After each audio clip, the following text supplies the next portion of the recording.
Once again, all of you welcome to online classes from Ranthambore Children Academy, Senior Secondary School. हमारे जो topic चल रहा है वो है टेंसेस। चल रहा है टेंसेस। देखिए, पिछली कक्षा में जब हम पढ़ रहे थे तो हमारा टेंसेस ही पॉइंट चल रहा था और उसका हमने शुरुआत ही की थी, जिसके बारे में हमने सब कुछ जान लिया था। टेंसेस होते क्या हैं, टेंसेस के विभिन्न प्रकार होते क्या हैं। टेंसेस 3 प्रकार के होते हैं, हमने पढ़ा था, प्रेजेंट, पास्ट, फ्यूचर। और उनके भी अगर हम देखें तो 4 प्रकार होते हैं। इस प्रकार हम 12 टेंस पूरे पढ़ेंगे।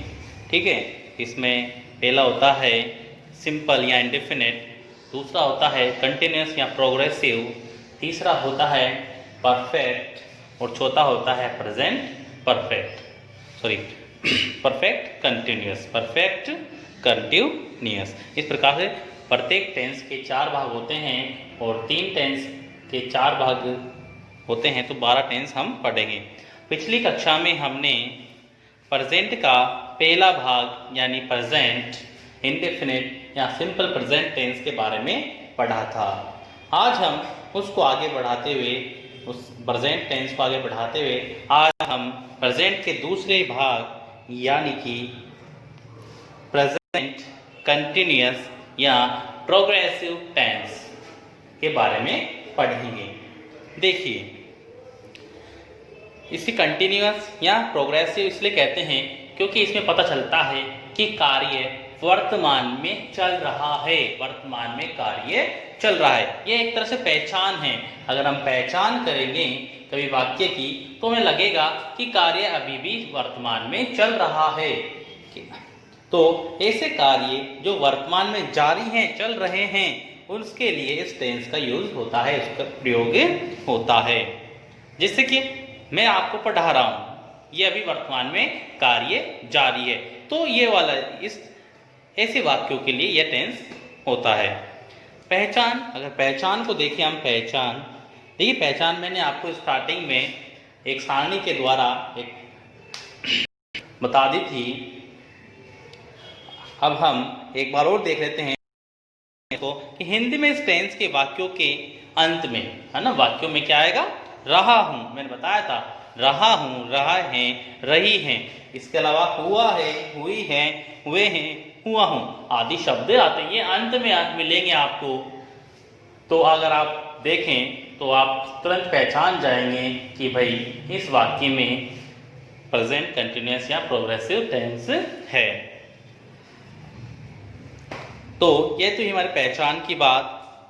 देखिए, अब हम इस टेंस के बारे में पढ़ते हैं। सबसे पहले हम चलते हैं सकारात्मक वाक्य यानी कि अफर्मेटिव सेंटेंस। अफर्मेटिव सेंटेंस यानी सकारात्मक वाक्य, ऐसे वाक्य जिनमें नहीं या प्रश्नवाचक शब्दों का यूज नहीं होता है, तो ऐसे सकारात्मक वाक्य कहलाते हैं। यानी नहीं ना हो, नोट ना हो और प्रश्नवाचक शब्द ना हो, क्या क्यों कैसे ऐसे शब्द भी ना हो। तो सबसे पहले हम चलते हैं अफर्मेटिव सेंटेंस के बारे में। पैटर्न देख लेते हैं। पैटर्न से मतलब हमारा सूत्र। देखिए, किसी चीज को हम पढ़ते हैं तो एक सूत्र से अगर हम पढ़े, पैटर्न से हम पढ़ें तो अच्छा समझ में आता है। तो इस टेंस को समझने के लिए एक सूत्र है हमारा कि सब्जेक्ट। सबसे पहले हम क्या लिखते हैं? देखिए, अगर हमें हिंदी से अगर इंग्लिश में ट्रांसलेशन करना है, ट्रांसलेट करना है, तो हम क्या करेंगे? इस सूत्र को, इस पैटर्न को यूज कर सकते हैं। सब्जेक्ट, सबसे पहले क्या लिखेंगे हम? सब्जेक्ट। यानी सब्जेक्ट मतलब होता है हमारा कर्ता। क्या होगा? कर्ता। देखिए, सिंपल प्रेजेंट में हमने, अगर हम अफर्मेटिव सेंटेंस की बात करें तो हमने किसी भी सहायक क्रिया, ये देखिए इज, आर, एम, ये हमारी हेल्पिंग वर्ब है, सहायक क्रियाएं हैं, इसका यूज नहीं किया था। किसमें? सिंपल प्रेजेंट के अफर्मेटिव सेंटेंस में। नेगेटिव में जरूर हुआ था, डू या डज का हमने यूज किया था, लेकिन यहाँ पर अब हम अफर्मेटिव से ही इसका यूज करेंगे हेल्पिंग वर्ब का। लेकिन याद रखें, 3 मैंने एक साथ दी हैं, एक तो इज है, एक आर है और एक एम। आपको एक बार में एक ही यूज करनी है, याद रखें। वो आपको वो किसके साथ आप क्या कैसे यूज करोगे वो भी हम आपको बताएंगे। एक चीज और है इसमें, आगे बढ़े हम, वो है वी फर्स्ट, यानी वर्ब की फर्स्ट फॉर्म आएगी, जो हमने उसमें भी पढ़ी थी प्रेजेंट इंडेफिनिट में भी। लेकिन एक चीज इसमें आईएनजी आएगी, यानी जितनी भी सहायक क्रिया मैन वर्ब रहेगी उसके साथ आपको आईएनजी जोड़नी पड़ेगी। देखिए ये कार्य आपको है, यह कार्य आपका है कि आप विभिन्न मुख्य क्रिया मैन वर्ब की आप first second third plus ING form भी उनकी याद रखें। आपकी कॉपी में या पुरानी किताबें आपके पास हो या पासबुक हो तो उससे आपको ये आसानी से मिल जाएगी। तो जैसे कि हम कोई सी भी देख लेते हैं, मैंने यहाँ पर लिखा है रीड लिखा है, तो देखिए अगर रीड को हम कहते हैं रीड एंड पढ़ना, ठीक है, प्लस आईएनजी तो एक नया वर्ड बन रहा है हमारे READING। तो इस प्रकार से हमारे आईएनजी का यूज हम करेंगे, यानी हमें फर्स्ट फॉर्म के साथ आईएनजी साथ में जोड़ना है इस टेंस के अंदर, ठीक है, याद रखें आप। प्लस अदर्स, अगर कुछ एंड में बचता है तो हम उसको रख देंगे, चाहे वो ऑब्जेक्ट हो चाहे कुछ और भी हो, ठीक है, तो उसको हम एंड में रख देंगे। तो नोट मैंने लिखा है, यहाँ पर नोट लगा के लिखा है, इसमें सबसे पहले मैंने लिखा इज। अब मैंने बताया था आपको 3 सहायक क्रिया हैं, इसमें से एक बार में एक का यूज हम करने वाले हैं।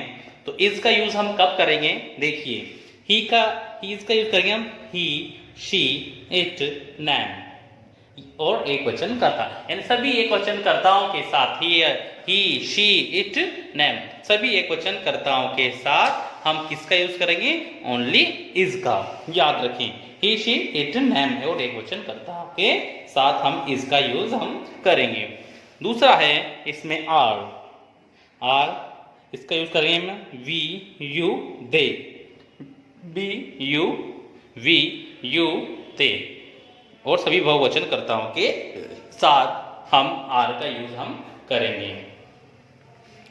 अब हम आगे बढ़ते हैं, अगला है एम का यूज ओनली हम आई के साथ ही करेंगे। याद रखें आप, एम का यूज हम ओनली किसके साथ करेंगे, आई के साथ ही हम एम का यूज करेंगे। इस प्रकार से हमें तीनों का ही यूज पता चल गया कि इसका प्रयोग हम एक वचन कर्ताओं के साथ यानी ए सी इट नेम के साथ, आर के यूज हम बहुवचन कर्ताओं के साथ यानी वी यू दे के साथ, एम का यूज हम सिर्फ आई के साथ ही करेंगे। इस प्रकार से हमें सहायक क्रियाओं का भी ज्ञान हो गया। अब वी फर्स्ट या आईएनजी आप याद रखें, किसी भी अगर हमारे वाक्य में कोई सी भी मुख्य क्रिया आती है, मैन वर्ब आती है, उसके साथ हम आईएनजी का यूज हम करेंगे, एंड में हम आईएनजी लगा देंगे, तो हमारी ये वाली वी फर्स्ट आईएनजी वाली फॉर्म बन जाएगी। उससे कुछ नियम होते हैं वो आपको आप खुद पढ़ने होंगे, ठीक है। तो एग्जाम्पल देख लेते हैं हम इसके टेंस के, यानी अफर्मेटिव टेंस, इसके अफर्मेटिव सेंटेंसेस के कुछ उदाहरण हम देख लेते हैं। फॉर एग्जाम्पल कि वह पाठ पढ़ रहा है, देखिए मैंने भी ऊपर भी दिया था ये, वह पाठ पढ़ रहा है, मैं विद्यालय जा रहा हूँ, मैं यहाँ भी दिया वह पाठ पढ़ रहा है। ही इज रीडिंग लेसन, देखिए वह को क्या बोलते हैं हम इंग्लिश में, ही, क्या बोलते हैं, ही। अब मैंने बताया, अब यहाँ पर हम किसका यूज करेंगे, इज, आर या एम में से किसी एक चीज एक का, लेकिन मैंने बताया है इज का प्रयोग सिर्फ ही के साथ होगा, तो ही क्या साथ किसका हुआ यूज, ही इज का, तो ही इज। अब क्या कर रखा है, वह पाठ, एक minute,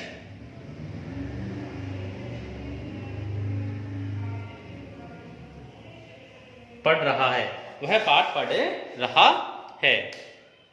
he is reading lesson, read पढ़ रहा है, उसको क्या बोलते हैं हम, रीड, क्या बोलते हैं, रीड प्लस ING हम लगा देंगे, तो हमारी रीडिंग बन जाएगी, क्या बन जाएगा, रीडिंग। तो रहा है, रही को ये संबोधित करेगा। तो क्या पढ़ रहा है, पाठ, तो लेसन, वह पाठ पढ़ रहा है। इस प्रकार से हमारा सेंटेंस बन गया। मैं विद्यालय जा रहा हूँ, मैं विद्यालय जा रहा हूँ, तो मैं विद्यालय जा रहा हूँ, तो मैं को क्या बोलते हैं हम, आई के साथ एम का यूज होगा, स्टार्टिंग मैंने बताया है। गो के साथ ING लगा दी हमने, गोइंग, क्या बन गया, गोइंग। जब भी हम कहीं जाते हैं, अगर एन गो के साथ टू का यूज हम करेंगे। गो एंड गो ना, अगर कोई से भी फॉर्म हो फर्स्ट सेकंड थर्ड, उसके साथ हम टू का यूज हम जरूर करेंगे, याद रखें। आते हैं फ्रॉम, याद रखें। कहाँ जा रहे हैं? स्कूल। स्कूल।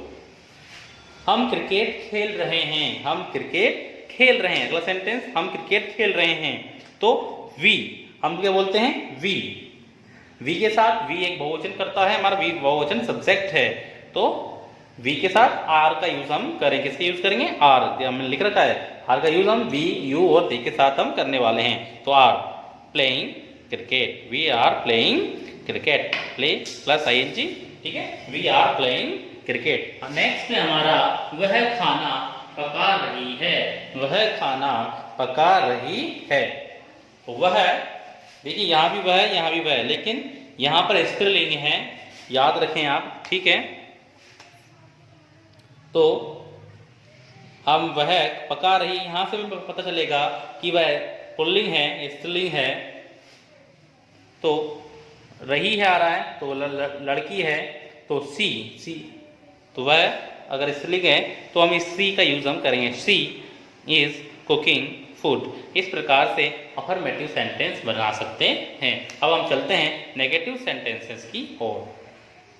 हाँ, अब हम चलते हैं नेगेटिव सेंटेंसेस की ओर, प्रेजेंट कंटिन्यूअस टेंस के नेगेटिव सेंटेंसेस की ओर। इसको किस प्रकार हम इन सेंटेंस को ट्रांसलेट करेंगे इंग्लिश में, अगर हिंदी में हमें दिया हुआ है तो पैटर्न अगर हम देख लेते हैं, सूत्र अगर हम देखें तो सूत्र वही रहेगा, सिर्फ हमें नोट जोड़ना है इसमें, क्योंकि नकारात्मक वाक्य है तो नोट इसमें जोड़ना है। सब्जेक्ट प्लस इज, आर या एम में से एक हम यूज़ करेंगे। ये निशान जो है मैंने लगा रखा है, ये या का निशान है, ठीक है, याद रखें आप, इज, आर या एम में से कोई एक, ठीक है। प्लस नोट, क्या आएगा इसमें?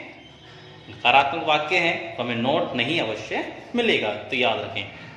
सो जो हमारी मेन वर्ब है वही रहेगी, फीफस plus I N G, end में जो भी बचते हैं हम उसको लिख देंगे अदर्स में। अब देखिए ये सेंटेंस मैं आपके सामने ही बनाऊंगा और आपको बताऊंगा। तो पहला सेंटेंस है हमारे, वह है, वे बाजार नहीं जा रहे हैं। वे बाजार नहीं जा रहे हैं। तो वे को क्या बोलते हैं हम? वे का इंग्लिश ट्रांसलेशन होता है दे। क्या बोलते हैं उसको? दे। दे क्या बोलते हैं? दे। अब मैंने बताया था आपको स्टार्टिंग में ही कि वी, यू और दे के साथ हम आर का यूज करेंगे। तो are, they are, they are, क्या हो गया? They are. अब हम नोट का यूज करेंगे। किसका यूज करेंगे? नोट का, क्योंकि नोट आएगा तीसरे नंबर पर। दे आर नॉट, कहाँ नहीं जा रहे हैं, जाने को इंग्लिश ट्रांसलेशन जो होता है गो, ठीक है, तो गो आईएनजी का यूज करना है, गोइंग टू। कहाँ नहीं जा रहे हैं? बाजार, तो मार्केट। आया आपकी समझ में? तो they are not going to market. इस प्रकार से हमारा इंग्लिश सेंटेंस बन गया है। अगला है, मोहन खाना नहीं खा रहा है। फिर मोहन की मर्जी वो नहीं खाए, लेकिन हमारा सेंटेंस बनाएंगे हम कि मोहन खाना नहीं खा रहा है। कि तो सबसे पहले हम लिखेंगे मोहन, ये हमारा करता है मोहन, एक क्वेश्चन करता है, सिंगुलर है, तो मोहन इज, इसका यूज कर लिया हमने। अब नोट आएगा, नोट, मोहन इज नोट। क्या बोलते हैं इसको? खाने को क्या बोलते हैं हम? ईट को ईट बोलते हैं। क्या बोलते हैं? ई ए टी, ईट। तो ईट प्लस आई एन जी लगाएंगे। मोहन इज नॉट ईटिंग, क्या नहीं खा रहा है? खाना, तो खाने को बोलते हैं हम food. Mohan is not eating food, Mohan is not eating food. Next sentences use करते हैं। नेक्स्ट सेंटेंस है हमारा, मैं पाठ नहीं पढ़ रहा हूं। मैं पाठ नहीं पढ़ रहा हूं। मैं को बोलते हैं हम आई। क्या बोलते हैं? आई। आई एम, क्या आएगा? एम। नोट लगाना है तीसरे नंबर पर, याद रखिए नोट तीसरे नंबर पर लगाएंगे वाक्यों में, सभी सेंटेंस में हम नोट तीसरे नंबर पर ही लगाएंगे। I am note. अब क्या आएगा? रीड, पढ़ने को बोलते हैं read, plus I N G, तो रीडिंग बन जाएगा हमारा, तो reading. I am not reading a lesson लिखें, आप लिख दो I am not reading a lesson, मैं पाठ नहीं पढ़ रहा हूँ। ठीक है, फुल स्टॉप। नेक्स्ट है हमारा सीता गाना नहीं गा रही है। नेक्स्ट सेंटेंस, सीता गाना नहीं गा रही है। सीता इज, क्योंकि हमारे कुछ नहीं है, सिंगुलर सब्जेक्ट है, नॉट। अब गाना नहीं गा रहे, सिंग बोलते हैं, क्या बोलते हैं, sing plus ing, singing. Sita is not singing song, क्या बोल, Sita is not singing a song. इस प्रकार से हमारा बन गया। पांचवा सेंटेंस, प्रयुक्त सेंटेंस हमारा, राम और मोहन पाठ नहीं पढ़ रहे। याद है, नाम तो है लेकिन दो दो नाम है। जब भी अगर हम आपके दो नाम दिखेंगे एक साथ, तो हमारा जो हमारा सब्जेक्ट हो जाएंगे वो क्या हो जाएंगे, बहुवचन में। तो राम एंड मोहन क्या बोलेंगे, राम एंड मोहन, राम एंड मोहन। और आ लगेगा, दो हैं इसलिए, नॉट रीडिंग लेसन। एक उठा दे हम, Ram and Mohan are not reading lesson. ठीक है, इस प्रकार से हमारे सेंटेंस हो गया। ये नेगेटिव सेंटेंस था। अब हम चलते हैं इंट्रोगेटिव सेंटेंसेस की ओर, यानी प्रश्नवाचक सेंटेंसेस की ओर।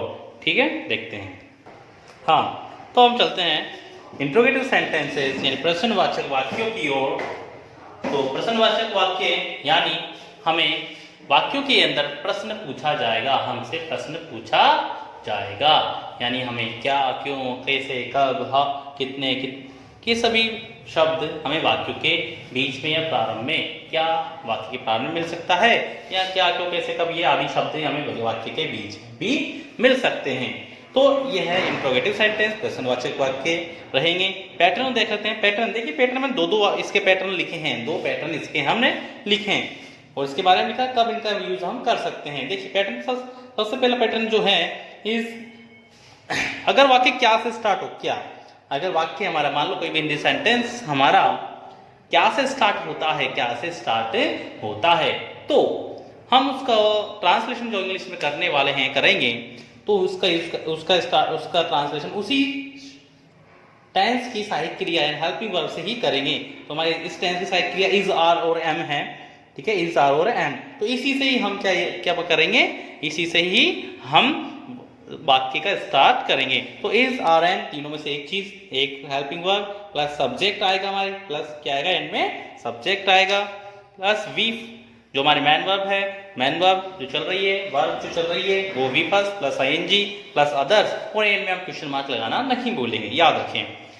अगर क्या, क्यों, कैसे, कब, कहाँ, WH वर्ड अगर वाक्य के बीच में आ जाए तो हम इस सूत्र का यूज हम करेंगे। WH वर्ड स्टार्टिंग में plus is, are, am plus subject plus V first plus ING plus others, end में क्वेश्चन मार्क। तो हमने कुछ सेंटेंसेस आपके लिखे सामने दिए हैं मैंने आपको, दो देख लेते हैं वो हम कैसे बनाएंगे एक बार, जो हमारे एक बिल्कुल समझ में आ जाएंगे। देख लेते हैं। तुम क्यों सो रहे हो, फर्स्ट सेंटेंस हमारा, तुम क्यों सो रहे हो, तुम क्यों। अब देखिए मैंने बताया था क्यों, क्यों, कैसे। अब अगर वाक्य के बीच में आए तो हम उसी से ही, उसी शब्द के WH वर्ड से ही, ट्रांसलेशन से ही हम क्या याद के स्टार्ट करें वाक्य को। क्यों, क्या बोलते हैं, वाई, क्या बोलते हैं, वाई। मैंने आपको स्टार्टिंग बता दिए थे इनके अर्थ, तो आप उसको देख लें एक बार। तो वाई हम अब याद रखें, इज, आर, एम का यूज हम सब्जेक्ट के अनुसार करेंगे। सब्जेक्ट, जो सब्जेक्ट है अकॉर्डिंग टू सब्जेक्ट हम इज, आर, एम का यूज हम करेंगे, इज, आर, एम का अकॉर्डिंग टू सब्जेक्ट के अनुसार। ठीक है, याद रखें। तो तुम है, तुम के लिए, तुम, यू, क्या बोलते हैं इसको इंग्लिश में, यू के साथ क्या आएगा, आर, तो वाई, आर, याद रखें, वाई, आर। सब्जेक्ट क्या है हमारा, तुम, तो इसको बोलते हैं हम यू, वाई आर यू सो रहे हो, स्लिप, आईएनजी लगाएंगे तो why are you sleeping, question mark के एंड में, ये हमारा सेंटेंस बन गया है। ठीक है, आया समझ में आपकी। नेक्स्ट सेंटेंस वह कहाँ जा रही है, याद रखें इसमें भी बीच में आ रहा है WH वर्ड, कहाँ, तो इसका भी हम सेंटेंस स्टार्ट करेंगे WH वर्ड से ही। वो कहाँ, क्या बोलते हैं, वेयर, क्या बोलते हैं, वेयर, कहाँ, वेयर। अब आएगा हमारे इज, वेयर इज क्या आएगा? वेयर इज शी, क्योंकि वह आ रहा है going, where is she going. यह लड़का, नेक्स्ट सेंटेंस आया समझ में आपके? नेक्स्ट सेंटेंस, वह लड़का, यह लड़का क्यों रो रहा है? यह लड़का क्यों रो रहा है? इसे भी क्यों आ रहा है? वाई, इसे स्टार्ट करेंगे वाई।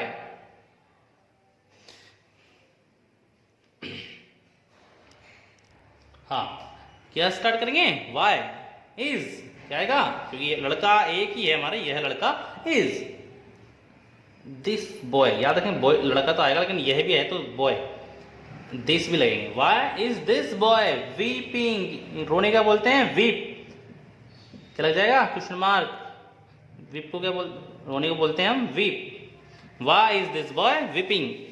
नेक्स्ट सेंटेंस हमारा जो हमारा पहला जो हमने सूत्र लिखा था, पैटर्न लिखा था, उसके अनुसार है, क्या वह गाना गा रही है? क्या वह गाना गा रही है?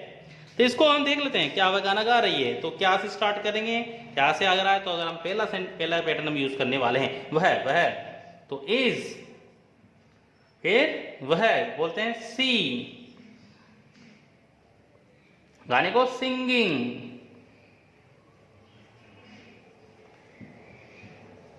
अ सॉन्ग, क्या वह गाना गा रही है? Is she singing a song. अगला सेंटेंस, क्या वह पत्र लिख रहा है? क्या वह इस पत्र लिख रहा है? तो वो इसका भी हम यूज, इसका भी स्टार्ट हम किससे करेंगे? इज से ही। इज ही राइटिंग, लिखने को बोलते हैं राइटिंग, WRITE, ई हट जाएगा, ING हम जोड़ देंगे, WRITING। He writing a letter, और हमारा बन गया। अगला, तुम इस कमरे में क्या कर रहे हो? अब क्या बीच में आ रहा है? क्या को इंग्लिश WH वर्ड में क्या बोलते हैं? WH वर्ड क्या होता है सर? व्हाट, व्हाट, व्हाट क्या आएगा? क्योंकि तुम आ रहा है, you doing in this room. ठीक है, इस तरह से हमारा ये इंट्रोगेटिव सेंटेंस हो गया। हाँ, अब थोड़ा सा आगे चलते हैं, इंट्रोगेटिव नेगेटिव सेंटेंसेस को चल जाते हैं, प्रश्नवाचक नकारात्मक वाक्य। अगर हमारा जो इंट्रोगेटिव सेंटेंस अगर नकारात्मक है तो इसको किस प्रकार बनाएंगे? देखिए, याद रखिए, गोल्डन रूल से इसका वर्ब के पहले हमें नोट लगाना है, वर्ब के पहले हमें नोट लगाना है। वर्ब, मैन वर्ब जो हो रहेगी, जैसे हमारे इन वाक्यों में मैन वर्ब ये रही, ठीक है, सॉरी मैन वर्ब ये रही, उससे पहले हम नोट लगाना है, हमेशा ये याद रखें। ठीक है, तो मैन वर्ब के पहले हमें नोट लगाना है। अगर WH वर्ड वाले वाक्य नहीं होगा, WH वर्ड वाले वाक्य स्टार्ट नहीं होगा, तो हमें 30 नंबर पर नोट लगाना है। ये भी याद रखिए, यहाँ 4 नंबर पे आ रहा है क्योंकि WH यहाँ जुड़ गया है। ठीक है, अन्यथा अगर साइकिल से स्टार्ट हो रहा है तो 30 नंबर पे हम नोट लगाना, ये भी याद रखें आप। ठीक है, तो वर्ब के लिए नोट लगाना है, सूत्र वही रहेगा जो इंट्रोगेटिव सेंटेंस का हमारे था। तो पहला सेंटेंस इसमें, वह खाना नहीं खा रहा है? क्या वह खाना नहीं खा रहा है? 30 नंबर नोट लगाना था हमें, क्योंकि ये हेल्पिंग वर्ब से स्टार्ट होने वाला वाक्य क्या से स्टार्ट हो रहा है? Is he not eating food. ये तो इस प्रकार से बन गया है हमारे क्या के लिए। अब आप पूछिए, क्या को हमने WH वर्ड तो लिखा नहीं, जब क्या से अगर हिंदी वाक्य स्टार्ट होता है तो हमारा हेल्पिंग वर्ब से वाक्य बनता है, और क्या को हम WH वर्ड नहीं लिखते हैं, वह हमारे हेल्पिंग वर्ब को कार्य कर देती है। तो इज, वह, ही, नॉट नहीं आ रहा, नॉट 30 नंबर लगाना था, ईटिंग फूड याद रखें। अगला, क्या वे नहीं सो रहे हैं? क्या वे नहीं सो रहे हैं? तो आर, तो वे आ रहा है, वे के अनुसार, ये जो हमारा सब्जेक्ट है इसी के अनुसार हम हेल्पिंग वर्ब का यूज करेंगे। तो आर दे, वे को हम बोलते हैं दे, नॉट, सॉरी दो बार लगा दिया, not, are they not sleeping, are they not sleeping, are they not sleeping. End में क्वेश्चन मार्क भी हम लगाएंगे।